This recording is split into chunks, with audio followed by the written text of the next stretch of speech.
കാണുമ്പോൾ തന്നെ കഴിക്കാൻ തോന്നുമല്ലേ? അത്രയ്ക്ക് അടിപൊളി ഒരു ഡെസേർട്ടാണ്. കുറച്ച് ക്യാരറ്റ് ചെറിയ പീസുകളാക്കി അരിഞ്ഞ് കുറച്ച് പാലും പഞ്ചസാരയും ഏലക്കയും ഇട്ട് മിക്സിയുടെ ജാറിൽ നമുക്ക് നന്നായിട്ട് മിക്സ് ചെയ്തെടുത്ത് അതൊരു പാനിലേക്ക് ഒഴിച്ച് കുറച്ച് നെയ്യും 1/4 കപ്പ് റവയും കുറച്ച് പഞ്ചസാരയും ഇട്ട് നന്നായിട്ടൊന്ന് കുറുക്കിയെടുക്കാവേ.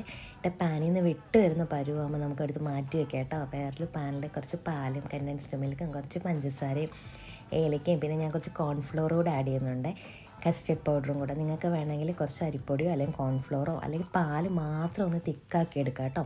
എന്നിട്ട് ഇതാ ഈ ക്യാരറ്റ് ചെറിയ ബോളുകളാക്കിയിട്ട് ചൂടോട് കൂടിയിട്ട് ഈ മിക്സിലോട്ട് ഇട്ട് കൊടുത്ത് കുറച്ച് കാഷ്യൂനട്ടും ബദാമും പിസ്തയുടെ ഒന്ന് ക്രഷ് ചെയ്ത് അതിൻ്റെ മുകളിലിട്ട് ഒന്ന് സെർവ് ചെയ്യുക കേട്ടോ. അടിപൊളി ഡെസേർട്ടാട്ടോ, ഭയങ്കര ടേസ്റ്റാണ്.